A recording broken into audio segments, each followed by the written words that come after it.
Tata steel company से retired Ravindra Prasad Singh भविष्य की चिंता में अपनी पत्नी, अपनी बेटी और बेटे का वर्तमान ही खत्म कर दिए और एक ही घर से उठी तीन अर्थियां। दरअसल 60 वर्षीय रविंद्र प्रसाद सिंह जमशेदपुर की टाटा स्टील कंपनी में काम कर रहे थे और कुछ समय पहले ही वो रिटायर हुए थे। उनके 4 बच्चे थे।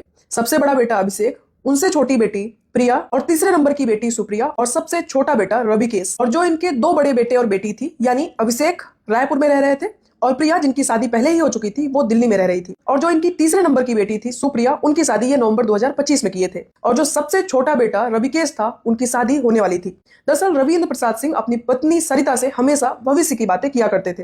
वो कहते थे कि मेरे जाने के बाद परिवार को कौन देखेगा। और रविंद्र प्रसाद सिंह को भविष्य की इतना चिंता थी, वो अपनी रिटायरी में मिले हुए लगभग 1 करोड़ 28 लाख रुपए में से 85 करोड़ रुपया बैंक और डाकघर में एफडी कर चुके थे। बाकी जो 43 लाख रुपए बचे थे, उसको अपने और अपनी पत्नी सरिता के ज्वाइंट अकाउंट में जमा किए हुए थे। छोटे बेटे रविकेश की शादी होने वाली थी। लगभग 1 महीने पहले से रविंद्र प्रसाद को बहुत ही ज्यादा चिंता सताने लगी। वो डिप्रेशन में जाने लगे और महज 10 दिन के अंदर रविंद्र प्रसाद का लगभग 10 किलो वजन भी घटता है। इसी वजह से जो छोटा बेटा रविकेश था, वो अपने पिताजी को हॉस्पिटल ले जाकर डॉक्टर से सलाह भी लेते हैं, जिस पर डॉक्टर ने रविंद्र प्रसाद को ज्यादा न सोचने का सलाह दिया था और कहा था आप चिंता करना छोड़ दीजिए, आप सही हो जाएंगे। लेकिन 11 मई 2026 को लगभग 4 से 5 बजे के बीच रविंद्र प्रसाद उठ जाते हैं और उनकी पत्नी सरिता पहले ही उठ चुकी थी और अपने गेट के बाहर ठंडी हवा लेने के लिए बाहर जाती है। पड़ोसी से बात भी करती हैं। बात करने के बाद वो दोबारा अपने घर के किचन में आकर चाय बना रही थी। तभी रविंद्र प्रसाद किचन में काम कर रही अपनी पत्नी सरिता के पास जाते हैं। कोई ऐसी बात बोलते हैं जिस पर सरिता उनको जवाब दे देती है। दोनों के बीच बहस होती है और छोटी सी बात पर रविंद्र प्रसाद को इतना गुस्सा आता है कि वो घर में रखी कुल्हाड़ी लेते हैं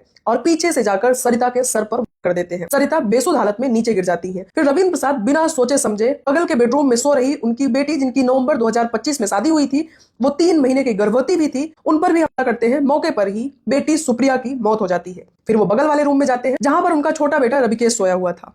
उसी हथौड़े से छोटे बेटे के सर पर भी करते हैं और मौके पर ही उस बेटे की भी मौत हो जाती है। फिर वो दोबारा किचन में आते हैं तो देखते हैं कि पत्नी सरिता अभी जिंदा है, तो वो उसी हथौड़े से दोबारा अपनी पत्नी सरिता के सर पर वार करते हैं। वो खुद को भी खत्म करने की कोशिश करते हैं, लेकिन संयोग से वो बच जाते हैं और अपनी पत्नी की डेड बॉडी के पास बैठकर अपने बड़े बेटे जो रायपुर में रह रहे थे उनको फोन लगाते हैं। उनका फोन नहीं उठता तो वो अपनी बड़ी बेटी प्रिया को फोन लगाकर घटना की सारी जानकारी देती है। फिर प्रिया ही पड़ोसियों और पुलिस को सूचना देती है। पुलिस आती है, मौके की जांच करती है। फिर रविंद्र प्रसाद से पूछताछ शुरू होती है। पहले तो रविंद्र प्रसाद किसी भी बात का जवाब नहीं दे रहे थे, लेकिन जब पुलिस इनसे थोड़ा अच्छे से पूछताछ करती है तो ये सब कुछ बताने लगते हैं। मैंने जो ये सब किया है, इसकी माफी मुझे कभी नहीं मिलेगी। और कहते हैं कि मेरे बड़े बेटे अभिषेक से भी कह देना, वो भी लगा ले, क्योंकि अब पूरा परिवार हो चुका है। वैसे भविष्य की चिंता करना जरूरी है, लेकिन चिंता इतनी ज्यादा ना हो जाए कि वर्तमान ही ना बचे। बाकी समाज की ऐसी घटनाओं पर आपकी क्या राय है, प्लीज कमेंट बॉक्स में अपनी राय जरूर रखिएगा। Thank you.